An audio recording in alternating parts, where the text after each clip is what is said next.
Very funny. Sam Almond, everybody.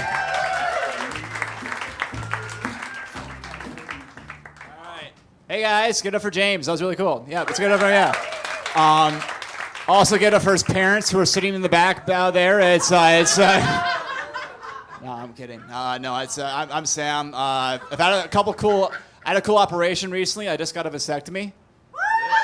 Yeah, thanks. No, yeah. No, it was court ordered. It was. That's stupid, but. No, I wasn't court ordered or anything. I got one. Here's why I got one. You ever go to your family gatherings and like you look at all the traits you're destined to push down and you go like, oh yeah, the suffering ends with me. You know what I mean? Like it's not. My family don't pop out good ones. You know what I mean? Every time my family reproduces, it's just another autistic Catholic alcoholic, and we can't have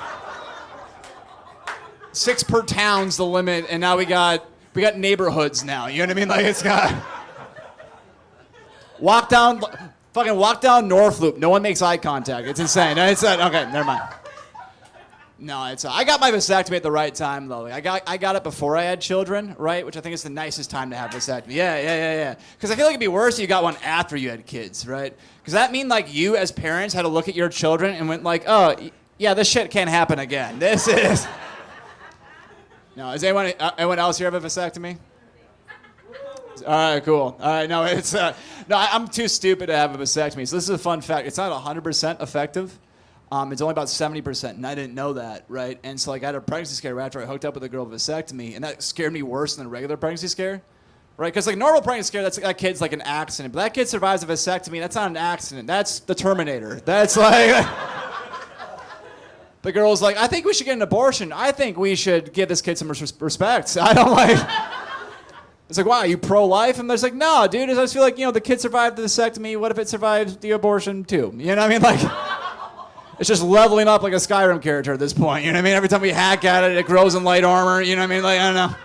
The fucking vast deference my penis is cut in half, and it jumped that fucker like Evel Knievel. Okay, this is not... We don't fuck with this one, okay?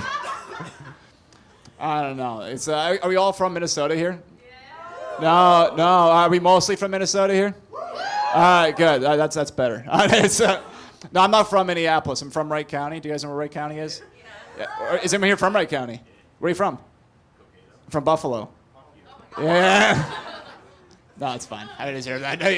So it's a very backwoodsy part of town. If you've never been to like Wright County, right? A lot of rednecks, right? All my friends are scared to visit. Like, oh, it's so racist over there. We need to change that. Like, nah, dude, leave it alone. So remember, like when we rednecks get less racist or try to be less racist, we just accidentally find a new way to become more racist, right? So I had a class growing up called diversity studies, which is what happens when you're from a small town. You don't like have diversity, but you study it, right? Like I didn't have black friends growing up, but I've heard tales of them. You know what I mean? Like I'm not.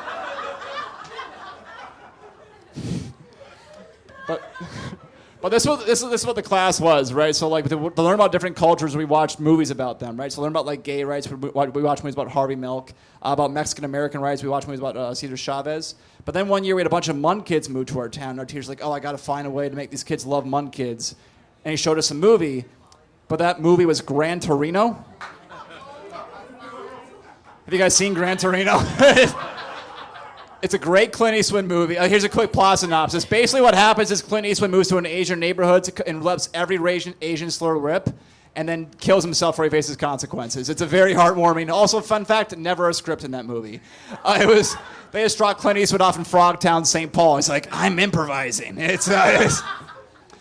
I don't know, but yeah, I've definitely been like accidentally racist in my life, definitely, because I overcompensated one time about it. Because like when I was in 4th grade, we finally watched a movie about Martin Luther King Jr., right? And like we didn't have a lot of diversity in my school, right? We had like a Korean kid named Russell who I was friends with, and I thought that was it.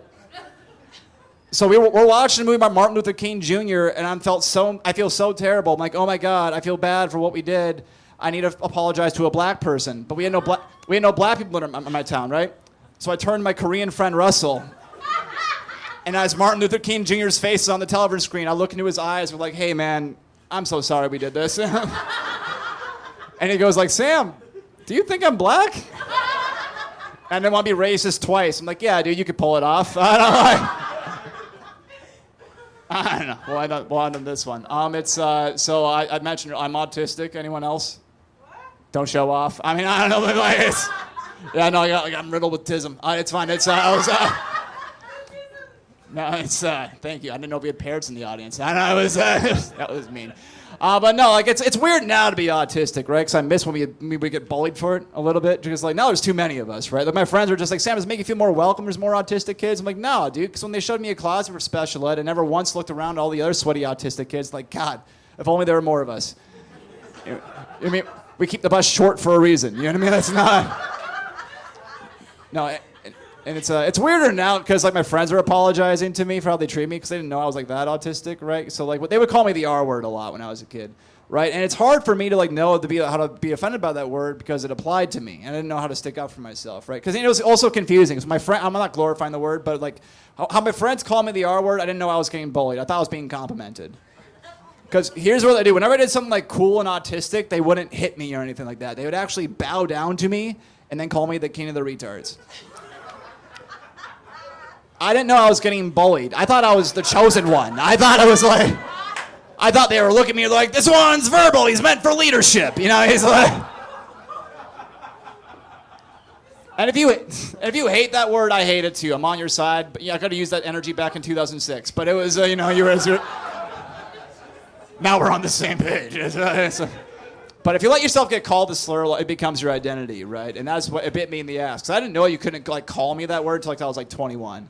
And I was dating this girl here's what I found. I was dating this girl for a while, and not to tell her I was autistic. I was trying to find a great time to tell her. And then we were on a date. We were at a bar, and we come back, and I just bump into dude, and he spills his drink all over him, whatever. And he looks at me, he's like, "Hey, dude, what the fuck? Are you retarded?" And my then girlfriend goes like, "Hey, you cannot fucking call my boyfriend retarded." And I go, "Hey, there's something I want to tell you."